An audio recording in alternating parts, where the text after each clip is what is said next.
தேர்தல் முடிவு 2026. பெற்றோர்களே, உங்கள் பிள்ளைகளை கண்காணியுங்கள். தமிழ்நாடு சட்டமன்ற தேர்தல் முடிவுகள் நாளை காலை வெளியாக உள்ளது. தமிழக வெற்றிக் கழகம் ஆட்சியை பிடிக்கும் என்றெல்லாம் கருத்து கணிப்புகள் திணிப்புகளாக வெளிவந்து கொண்டிருக்கின்றன. ஒருவேளை தவேக தோல்வியை தழுவும் பட்சத்தில் தவேக தொண்டர்கள் உணர்ச்சி வயப்பட்டு தவறான முடிவுகளை எடுக்கவும் வழி இருப்பதாக சமுதாயத்தில் அக்கறை கொண்டவர்கள் அச்சமடைந்துள்ளனர்.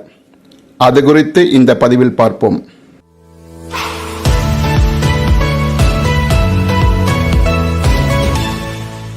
அனைவருக்கும் வணக்கம்.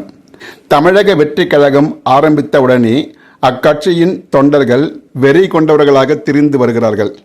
அரசியல் என்றால் என்னவென்றே தெரியாத தற்குறி கூட்டமாக இருந்து வருகிறது. தவேக கொள்கை தலைவர்களாக கொண்டுள்ள அம்பேத்கர், காமராஜர், பெரியார், வேலுநாச்சியார், அஞ்சலையம்மாள் ஆகிய 5 கொள்கை தலைவர்களை பற்றிய வரலாறும் கூட அவர்களுக்கு தெரியவில்லை. நிறைய தொண்டர்களிடம் அவர்களை பற்றி கேட்டால் விஜயை மட்டும்தான் தெரியும் என்கிறார்கள். குறிப்பாக அம்பேத்கரை கூட தெரியவில்லை என்பதுதான் கால கொடுமை. அதே போல உலக அரசியல் வரலாற்றில் தேடி தேடி பார்த்தாலும் குழந்தைகளிடம் ஓட்டு கேட்ட ஒரே தலைவன் விஜயை தவிர வேறு யாரும் இல்லை. ஒரு கூட்டத்தில் குழந்தைகளிடம் கோரிக்கையாக, உங்கள் பெற்றோர்களிடம் சாக்லேட் கேட்டு எப்படி அடம்பிடிக்கிறீர்களோ அதுபோல உங்கள் அப்பா அம்மாவிடம் விஜய் மாமாவுக்கு ஓட்டு போட சொல்லுங்கள் என்று கூறி அடம்பிடிக்க சொல்லுகிறார். இது குழந்தைகள் மனத்தில் ஆழ பதிந்துவிட்டது.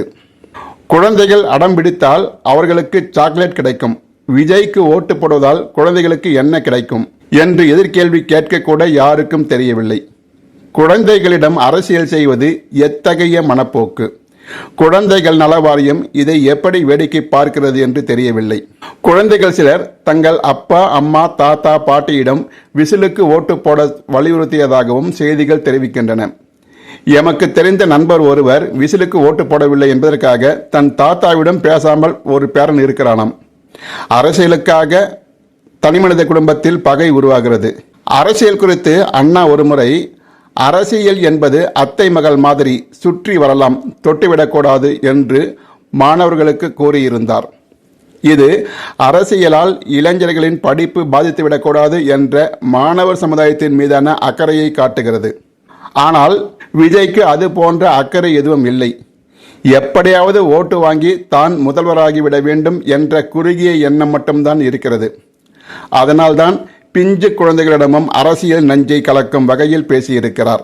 கார் வாங்கிய வழக்கில் வரி ஏய்ப்பு செய்த ஒருவர், கோர்ட்டு தலையில் குட்டிய பிறகு அபராத தொகை செலுத்திய ஒருவர் எப்படி நல்ல ஆட்சியை தருவார் என்று மக்கள் எதிர்பார்க்கிறார்களோ தெரியவில்லை.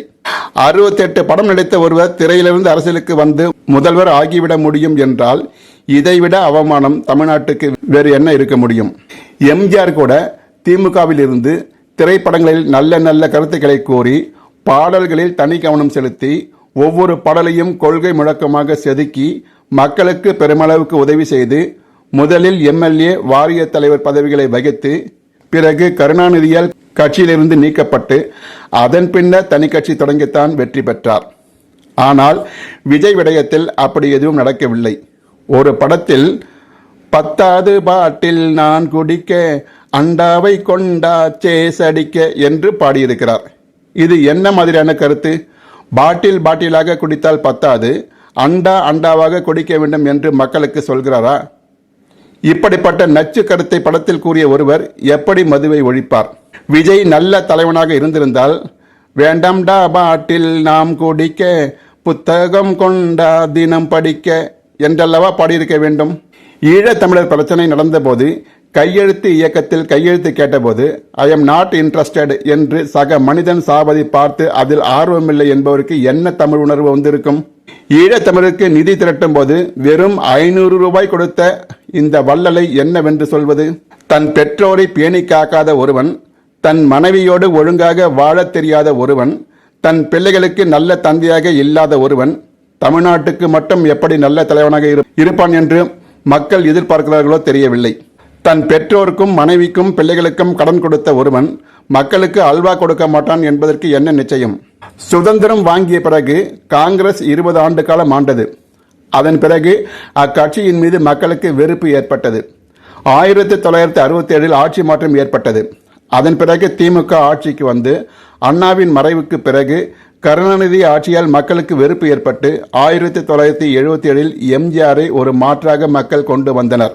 எம்ஜிஆர் உயிரோடு இருக்கும் வரை கருணாநிதிக்கு இடமில்லாமல் இருந்தது. அவர் மறைவுக்கு பிறகுதான் கருணாநிதியால் அரசியலில் தலையெடுக்க முடிந்தது. அதன் பிறகு ஜெயலலிதா, கருணாநிதி என்று மாறி மாறியும் பின்னர் எடப்பாடி, ஸ்டாலின் என தொடர்ந்து 60 ஆண்டுகள் திமுக, அதிமுக என மாறி மாறி ஆண்டு மக்களுக்கு ஒருவித சலிப்பு வந்துவிட்டது. மக்கள் மாற்றத்தை விரும்புகின்றனர். அந்த மாற்றம் மட்டும்தான் விஜயின் ஆதரவுக்கு காரணம். இந்த மாற்றத்தை மக்கள் ரஜினிகாந்த் மூலம் 1996 எதிர்பார்த்தார்கள். இப்போது பெண்களிடம் உள்ள இதே ஆதரவு அப்போது ரஜினிகாந்துக்கும் இருந்தது. ஆனால் அதை அப்போது ரஜினிகாந்த் சரியாக பயன்படுத்திக் கொள்ள தவறிவிட்டார். அந்த நேரத்தில் மூப்பனார் தனி கட்சி தொடங்க அதனோடு திமுக கூட்டணி வைக்கவே மக்களுக்கும் வேறு மாற்று இல்லாததால் திமுகவை ஆதரிக்க நேரிட்டது. திமுகவுக்கு மாற்றாக முதலில் பாமக வந்தது. பின்னர் அது கூட்டணி வைத்தே கரைந்து போனது. அடுத்து மதிமுக வந்தது. அதுவும் கூட்டணி வைத்தே குலைந்து போனது. அதன் பின்னர் 2006 விஜயகாந்த் வந்தார். தனித்து நின்றபோது வரை அவருக்கு வாக்கு சதவீதம் ஏறுமுகத்தில் இருந்தது. எப்போது அதிமுகவோடு கூட்டணி வைத்து 29 தொகுதிகளில் வென்றாரோ அப்போதே அந்த கட்சி இறங்க முகத்தை சந்திக்க ஆரம்பித்து 10% வரை பெற்ற வாக்கு படிப்படியாக குறைந்து இப்போது 1% கீழே சென்றுவிட்டது. ஒருவேளை விஜய் கூட்டணி வைத்திருந்தால் கூட இந்த அளவுக்கு வாக்கு வீழ்ந்திருக்குமா என்பது தெரியாது. விஜயின் நல்ல நேரம். அவரோடு எந்த கட்சியும் கூட்டணிக்கு வரவில்லை. விஜய் தனித்து நிற்கவேதான் மக்கள் மாற்றத்துக்காக வாக்களித்திருக்கின்றனர். இதன் மூலம் 3ஆம் இடத்தில் இருந்த நாம் தமிழர் கட்சி 4ஆம் இடத்துக்கு தள்ளப்படும் சூழல் உருவாகியுள்ளது. அரசியலில் நல்லவர்கள் தோற்பது என்பது எழுதப்படாத விதி. காமராஜர், கக்கன், ஆர் வெங்கட்ராமன், பக்தவச்சலம், ராஜாஜி, சி சுப்பிரமணியன் போன்ற தலைவர்கள் தோற்கடிக்கப்பட்டிருக்கின்றனர். அந்த வகையில் இன்று சீமான் தோற்கடிக்கப்படலாம். ஆனால் அவரது தோல்வியை வரலாறு கருப்பு பக்கங்களாகத்தான் பதிவு செய்யும். சீமானை வேண்டுமானால் தோற்கடிக்கலாம். ஆனால் அவரின் கருத்தியலை எவராலும் தோற்கடிக்க முடியாது. நாளை சீமானுக்கு சீமான் ஒருவன் வந்து அவரது கருத்தியலை வெல்ல பாடுபடுவான். ஆட்சி மாற்றத்தை விட அடிப்படை மாற்றமே இப்போது மக்களுக்கு தேவை. ஒருவேளை விஜய் அரசியலுக்கு வந்தால் அவர் எப்படி நிர்வாகத்தை ஒழுங்காக நடத்துவார் என்றே தெரியவில்லை. ஜெயலலிதாவின் 1991-96 ஆண்டு ஆட்சியை போன்றதொரு அலங்கோல ஆட்சியைத்தான் அவரால் தர முடியும். பின்னர் மக்களால் நிராகரிக்கப்படும் நிலையும் ஏற்படும். ஜெயலலிதா தன் திறமையால் எதிர்ப்புகளை எல்லாம் எதிர்த்து போராடி அரசியலில் நிலைத்து நீடித்து நின்றார். அதுபோன்று விஜயால் நிற்க முடியுமா தெரியாது. அதெல்லாம் ஏன்? ஒருவேளை ஜெயலலிதா உயிரோடு இருந்திருந்தால் விஜய் தனி கட்சி தொடங்கியிருப்பாரா என்பதே சந்தேகம்தான். இப்போது தமிழ்நாட்டை ஓர் ஆபத்து சூழ்ந்துள்ளது. பெற்றோர்கள் தங்கள் பிள்ளைகளை கண்காணிக்க வேண்டும். விஜயின் தோல்வியை தாங்கிக் கொள்ள முடியாமல் தவறான முடிவுக்கு போகாமல் பார்த்து கொள்ள வேண்டியது ஒவ்வொரு பெற்றோரின் கடமையாகும். சிரம்போக்கல் அரசர்க்கு பொழுதுபோக்கு, மக்களுக்கோ உயிரின் வாதை என்பார் புரட்சி கவிஞர் பாரதிதாசன். அதுபோல உயிர் போதல் அரசியல்வாதிகளுக்கு பொழுதுபோக்காக இருக்கலாம். ஆனால் அது மக்களுக்கோ உயிரின் வாதை மட்டுமல்ல, வாழ்க்கையின் எதிர்காலமும் ஆகும். யார் ஆண்டாலும் நாம் உழைத்தால்தான் தட்டில் நமக்கு சோறு வரும். எந்த முதல்வனும் நம் உணவுக்கு வழி செய்ய மாட்டான். மாறாக வரி என்ற பெயரில் நம்மிடமிருந்தே கொள்ளையடிப்பான். இதனை கவனத்தில் கொண்டு இந்த கொள்கைக்குறி இல்லாத தற்கொலை கூட்டத்திற்கு நற்குறி காட்டி நல்வழிப்படுத்த வேண்டிய பொறுப்பு ஒவ்வொரு தனிமனிதனுக்கும் உண்டு. தாவேகா தொண்டர்களே, உணர்ச்சி வசப்படாதீர்கள். உங்களுக்கான வாழ்க்கை நிறைய உள்ளது. உங்கள் உயிர் போனால் உன் தலைவன் உன் குடும்பத்தை காப்பாற்ற மாட்டான். நீங்கள்தான் உங்கள் குடும்பத்தின் ஹீரோ. அந்த ஹீரோக்கள் வீட்டுக்கு நல்ல மகனாகவும் நாட்டுக்கு நல்ல குடிமகனாகவும் இருக்க வேண்டுகிறோம். அதுவே நீங்கள் இந்த நாட்டுக்கு செய்யும் நல்ல தொண்டாகும். நன்றி, வணக்கம்.